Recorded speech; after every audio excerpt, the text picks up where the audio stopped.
قرآن یہ بات کہتا ہے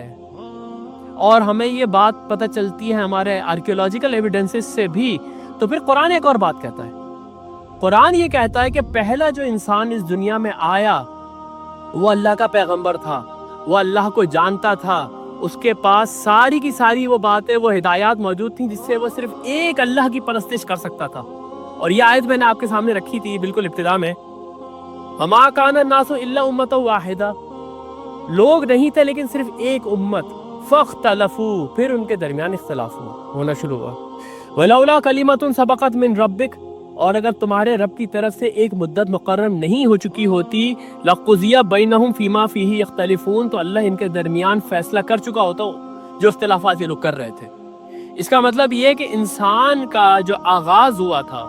آغاز اس طریقے سے ہوا تھا کہ وہ خدا کو پہچانتا تھا، ایک خدا کی عبادت کرتا تھا۔ اب یہاں سے ہماری جو یہ جو ڈسکشن ہے یہ دوسرے اسٹیج میں آئی ہے۔ پہلے اسٹیج میں تو میں نے آپ کے سامنے یہ بات رکھی کہ پیلیولیتھک پیریڈ سے نیولیتھک پیریڈ میں جو انسان تبدیل ہوا، جس کے بارے میں سائنس یہ سوچتی ہے کہ انسان اچانک سے انٹیلیجنٹ ہو گیا، قرآن اس کا جواب دیتا ہے کہ وہ انٹیلیجنٹ کیوں ہوا، کیونکہ وہاں ہی تو وہ انسان وجود میں آیا۔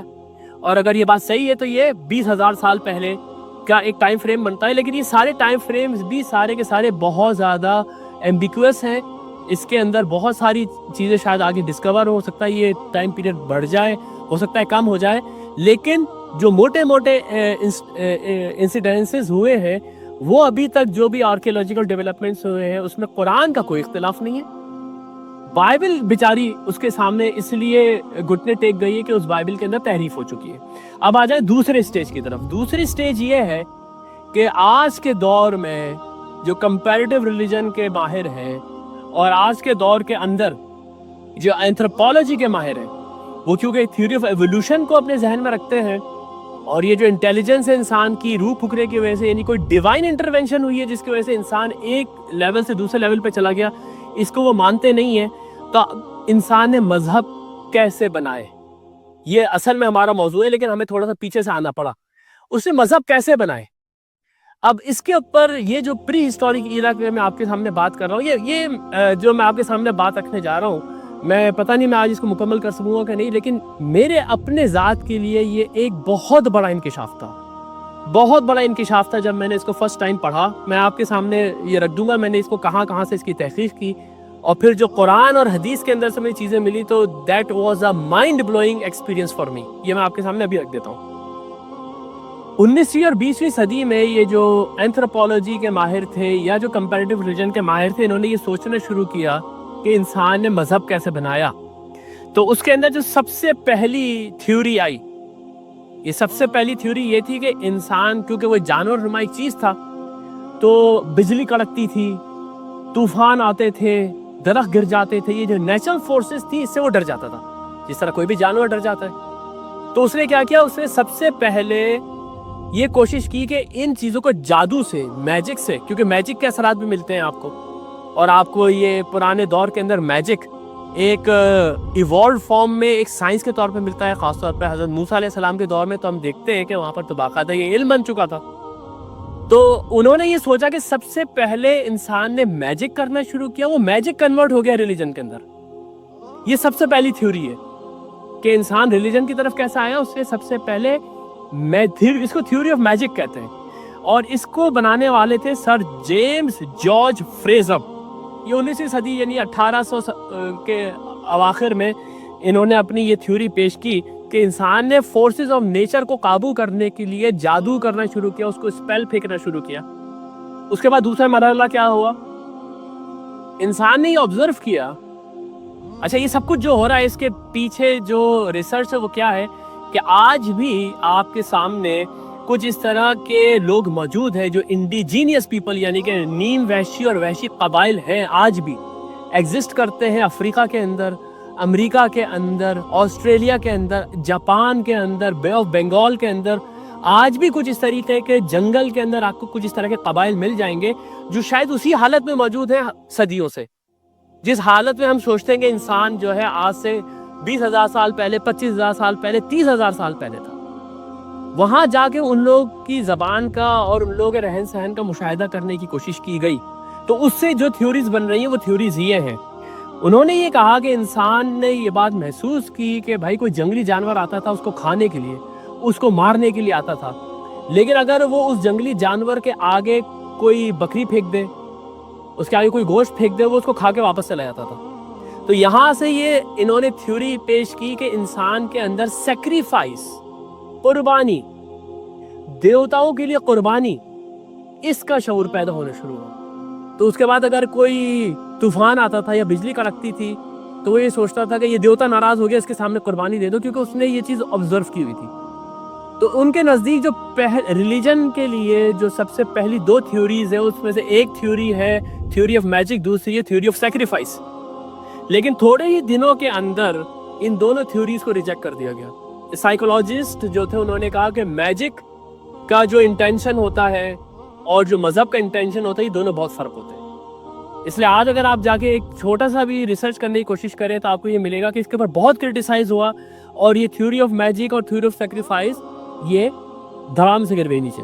لیکن یہ میں نے آپ کو بتایا صرف اس لیے ہے کہ یہ آگے چل کے ہمارے بہت زیادہ کام آنے والی ہے۔ اس کے بعد جناب سنیں، جو میں نے آپ سے کہا تھا نا کہ ایک مائنڈ بلوئنگ ایکسپیرینس ہوا مجھے جب میں ان سب چیزوں پہ ریسرچ کر رہا تھا۔ جو سب سے پاپولر تھیوری ہے، جو سب سے پاپولر تھیوری ہے جو کہ پیش کی گئی، وہ یہ تھی کہ انسان نے اپنے آباء و اجداد کی روحوں کو پوجنا شروع کیا، جہاں سے کہ اس کے اندر یہ تصور آنا شروع ہوا کہ وہ عبادت کرے، اس سے مذہب وجود میں آئے، جس کو مینزم کہتے ہیں یا گھوسٹ ورشپ کہتے ہیں۔ گھوسٹ ورشپ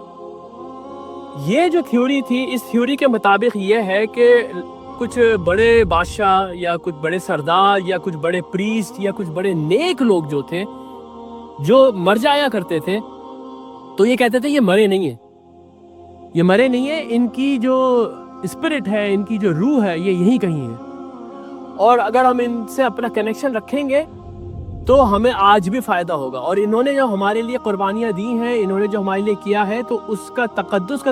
طریقہ یہ ہے کہ ہم ان روحوں کو آج بھی پکاریں، ہم ان روحوں کو آج بھی سیلیبریٹ کریں، ہم ان روحوں کی آج بھی ورشپ کریں۔ یہ جو مذہب کی شکل ہے جس کو گھوسٹ ورشپ کہتے ہیں، یہ آج بھی، یہ جو میں نے آپ کے سامنے انڈیجینیس پیپل یعنی کہ وحشی نہیں وحشی قبائل جو کہ آج بھی پائے جاتے ہیں، ان کے اندر آپ کو یہ آج بھی مل جائے گا کہ کس طریقے سے یہ پوجا جاتا ہے اپنے اینسسٹرز کی۔ اس کو اینسسٹر ورشپنگ بھی کہتے ہیں۔ اسی سے ایک اسٹیپ آگے بڑھے وہ اینتھروپولوجسٹ، اور انہوں نے کہا کہ اسی سے ایک اور تھیوری بنی ہے جس تھیوری کا نام ہے اینیمزم۔ اینیمزم کا مطلب ہوتا ہے اینیمیٹ، اینیمیٹس کا مطلب ہے جو چیزیں موو کر رہی ہیں۔ اب انسان نے یہ سوچا کہ بھائی یہ موو کیسے کرتی ہیں چیزیں، میں کیسے موو کر رہا ہوں، میں پتھر تو موو نہیں کرتا، یہ جانور کیسے موو کرتا ہے، یہ پودے خود بخود کیسے بلند ہو جاتے ہیں۔ تو انہوں نے کہا کہ ان کے اندر بھی ایک اسپرٹ ہے، ان کے اندر بھی ایک سول ہے، ان کے اندر بھی ایک روح ہے، اور اس روح کا بہت گہرا تعلق انہوں نے آباء و اجداد کی ارواح کے ساتھ بنایا، اور کہا کہ ساری کی ساری جو ہے ایک بہت بڑی اسپرٹ ہے جس کے ذریعے ساری چیزیں، تو ہم اس اسپرٹ کو مانتے ہیں۔ یہ آپ سمجھے کہ دوسری تھیوری ہے اینیمزم کی، جو بالکل گوسٹ تھیوری کے ساتھ ہے۔ اور سب سے آخری تھیوری جو اس دور کی میں آپ کے سامنے رکھوں گا، اس کے بعد اب میں آؤں گا قرآن کے اوپر، وہ بڑی انٹرسٹنگ ہے۔ اس تھیوری کا نام ہے ٹوٹمزم، جس سے آج ہم ٹیٹوز بناتے ہیں نا لوگ اپنے جسم کے اوپر، اس کو بھی آپ ٹریس بیک کر سکتے ہیں پری ہسٹری میں۔ ٹوٹمزم کا مطلب یہ ہے کہ، اور یہ آج بھی پریکٹس ہوتا ہے، یہ آج بھی پریکٹس ہوتا ہے۔ آپ تھوڑی سی سرچ کریں جا کے نیٹ کے اوپر، آپ کو پتہ چل جائے گا کون کون سے قبائل ہیں جو آج بھی ٹوٹم کے اوپر بلیو کرتے ہیں۔ ٹوٹم کا مطلب کیا ہے؟ ٹوٹم کا مطلب یہ ہے کہ وہ یہ بلیو کرتے تھے کہ ان کا ایک بڑا گہرا رشتہ ہے، یا تو آسمان کے اوپر موجود کسی پلینٹ کے ساتھ، جیسے سورج ہو گیا یا چاند ہو گیا یا کوئی ستارہ ہو گیا، جوپیٹر ہو گیا، وینس ہو گیا، اور ساتھ ہی کوئی جانور زمین پہ، جیسے کوئی پرندہ ہو گیا، فیلکن ہو گیا، یا کوئی چیتا ہو گیا۔ وہ یہ کہتے تھے کہ اس کے اندر جو روح ہے اور ہمارے اندر جو روح ہے اور وہ جو اوپر روح ہے، وہ ساری ایک ہے، اور ہم اس وجہ سے ایک الگ قبیلہ ہے۔ اور اس کا وہ اس طرح سے ڈیمونسٹریشن کرتے تھے کہ وہ اپنے ہاتھ کے اوپر اس جانور کی یا اس ستارے کا ٹیٹو بنواتے تھے، جس کو ٹوٹم کہتے ہیں۔ یہ ٹوٹمزم بھی جو ہے، یہ اینیمزم اور گھوسٹ تھیوری کا ہی آپ سمجھے کہ ایک اور شاخ ہے جس کے اندر وہ جو روح ہے ان کے درمیان میں، اس روح کا تعلق ان کے اینسسٹرز کی روح کے ساتھ بھی ہے۔ یہ 3 تھیوری میں نے آپ کے سامنے پیش کی، جو کہ اینتھروپولوجسٹ کہتے ہیں کہ یہاں سے انسان نے مذہب کی بنیاد رکھی۔ لیکن یہ بہت بڑا لیکن ہے، انہی کے درمیان میں کچھ اینتھروپولوجسٹ اٹھے ہیں اور انہوں نے ایک تھیوری پیش کی جس کا نام ہے پریمیٹیو مونوتھیزم۔ اس تھیوری کا کہنا یہ ہے کہ یہ ساری کی ساری چیزیں بعد میں آئی ہیں، ان سب سے پہلے انسان کسی ایک خدا کو پوچھتا تھا، پریمیٹیو مونوتھیزم۔ اور اس کا جو آپ سمجھیں کہ اس تھیوری کو پیش کرنے والا ہے وہ ایک اسکاٹش اینتھروپولوجسٹ ہے جس کا نام ہے اینڈریو لینگ۔ اس نے کتاب لکھی تھی میکنگ آف ریلیجن، 1882 میں غالباً یہ کتاب ہے۔ اور اس کے بعد ولیم شمت، جس کی کتاب میرے پاس ہے، اس کتاب کا نام ہے the origin and growth of religion. اس کتاب کا تعارف مجھ سے ہوا تھا، مولانا ابوالکلام آزاد نے اپنی یہ کتاب کے اندر اس پوری کتاب کو ڈسکس کر کے یہ بات ثابت کی تھی کہ جتنی بھی تھیوریز پیش کی گئی ہیں کہ انسان کے اندر ریلیجن آنے کی یہ وجہ ہے، یہ وجہ ہے، یہ وجہ ہے، یہ پریمیٹیو مونوتھیزم نے ان سب کو دھڑام سے گرا دیا ہے، سب کو اس بری طریقے سے ریجیکٹ کیا ہے اس پریمیٹیو مونوتھیزم کی تھیوری نے کہ آج وہ ساری کی ساری سیکنڈری بن گئی ہیں۔ پریمیٹیو مونوتھیزم کی تھیوری یہ کہتی ہے کہ ہر دور میں خواہ انسان جنگل میں رہتا تھا، خواہ انسان بستیوں میں رہتا تھا، یا انسان ہنٹر گیدرر تھا، اس دور میں ایک خدا کا تصور اس کے اندر موجود تھا جو اس پوری کائنات کا بنانے والا تھا، جو اسے باپ کی طرح محبت کرتا تھا، جس کو کبھی موت نہیں آنی تھی۔ اس لیے اس خدا کے لیے کبھی ہائی گاڈ کا لفظ استعمال ہوتا ہے، کبھی اسکائی فادر کا لفظ استعمال ہوتا ہے، اور کبھی اس کے لیے دی میکر کا لفظ استعمال ہوتا ہے۔ اور اس کے اثرات آج بھی موجود ہیں، جیسے کہ انہوں نے ایک ایگزامپل دی، یہ پلوگا ایک ڈائٹی ہے جس کو پوچھتے ہیں اندمان آئی لینڈ بھی وہی نیم وحشی طرح کے ایک قبیلہ ہے جو کہ بے آف بنگال میں رہتا ہے۔ ان کا آج بھی یہ بلیو ہے کہ ایک خدا ہے جس خدا کا نام ہے پلوگا، اور اس خدا کی جو صفات ہے وہ جب میں آپ کے سامنے رکھوں گا تو آپ بھی سر دھننے لگیں گے کہ یہ تو وہی چیز ہے جو کہ مذاہب ہمیں بتاتے رہے ہیں۔ یہ بہت پرانا قبیلہ ہے۔ اسی طریقے سے ہائی گاڈ یا اسکائی فادر کا تصور ان سارے کے سارے مذاہب کے اندر سے انہوں نے، اینڈریو لینگ نے اور یہ ولیم شمت نے نکال کے اپنی کتاب میں ثابت کیا کہ یہ جو پولیتھیزم ہے، یعنی جو شرک ہے، یہ مونوتھیزم کی ڈی جنریشن کی وجہ سے ہوا ہے۔ ایسا نہیں تھا کہ انسان جو ہے وہ طوفانوں سے ڈرتا تھا اس لیے اس نے اس کی پوجا کرنی شروع کر دی، نہیں، وہ ایک خدا کو مانتا تھا، پھر ڈی گریڈ ہوتے ہوتے اس کے اندر یہ گھوسٹ تھیوری آئی، اس کے اندر یہ اینیمزم آیا، اس کے اندر یہ ٹوٹمزم آیا۔ یہ میں نے آپ کے سامنے اس وقت ایک سیناپسس رکھا ہے پریمیٹیو ریلیجن کا۔ اب میں آپ کے سامنے صرف 2 چیزیں رکھوں گا اور آج کا سیشن ختم کروں گا، نہیں تو یہ بہت ہیوی ہو جائے گا ہمارے لیے، کیونکہ آگے چل کے اسی طرح کے اور کمپلیکس کچھ ایشوز ہیں جو میں نے آپ کے سامنے رکھے ہیں۔ اس کے اوپر اسلام کیا کہتا ہے؟ یہ میں نے آپ سے کہا تھا، یہ وہ مائنڈ بلوئنگ ایکسپیرینس ہوا ہے مجھے، جس کی وجہ سے میں نے یہ فیصلہ کیا کہ میں جو ایمان باللہ کے اوپر درس ہے وہ یہاں سے شروع کروں گا۔ بخاری شریف کی ایک حدیث ہے، بخاری شریف کے اندر ایک حدیث ہے، یہ کافی طویل حدیث ہے، میں اس حدیث کو آپ سے شیئر کر دوں گا۔ میں اس حدیث کا صرف آپ کے سامنے آخری حصہ رکھتا ہوں۔ یہ حدیث جو ہے یہ اس کے حضرت اس کے جو راوی ہیں ابراہیم بن موسیٰ اخبرنا ہشام عن ابی جریح وقال عطا عن ابن عباس اس کے راوی ہیں۔ وہ یہ کہتے ہیں کہ جو بت موسیٰ علیہ السلام کے زمانے میں پوجے جاتے تھے، بعد میں عربوں نے بھی انہی بتوں کو پوجا، اور اس کے یہ 5 بتوں کے نام لیتے ہیں: ود، سوا، یغوث، یعوق اور نصر۔ یہ 5 بتوں کے نام لیتے ہیں ابن عباس، اور یہ بتاتے ہیں کہ یہ بت کون کون سا قبیلہ پوجتا تھا عرب میں نبی صلی اللہ علیہ وسلم سے پہلے۔ اور اس کے بعد دیکھیں وہ کیا کہتے ہیں، یہ غور سے سنیے گا۔ یہ 5 نوح علیہ السلام کی قوم کے نیک لوگوں کے نام تھے، یہ 5 نوح علیہ السلام کی قوم کے نیک لوگوں کے نام تھے۔ جب ان کی موت ہو گئی تو شیطان نے ان کے دل میں ڈالا کہ اپنے مجلسوں میں جہاں وہ بیٹھتے تھے ان کے بت قائم کر لیں، اور ان بتوں کے نام اپنے نیک لوگوں کے نام پر رکھ لیں۔ چنانچہ ان لوگوں نے ایسا ہی کیا۔ اس وقت ان بتوں کی پوجا نہیں ہوتی تھی، لیکن جب وہ لوگ بھی مر گئے جنہوں نے یہ بت قائم کیے تھے تو لوگوں میں اس کا علم نہیں رہا، اور بعد میں آگے والی نسلوں نے انہیں خدا سمجھ کے پوجنا شروع کر دیا۔ یہ اتنا بڑا امپیکٹ تھا، یہ حدیث تو میرے علم میں پہلے سے تھی،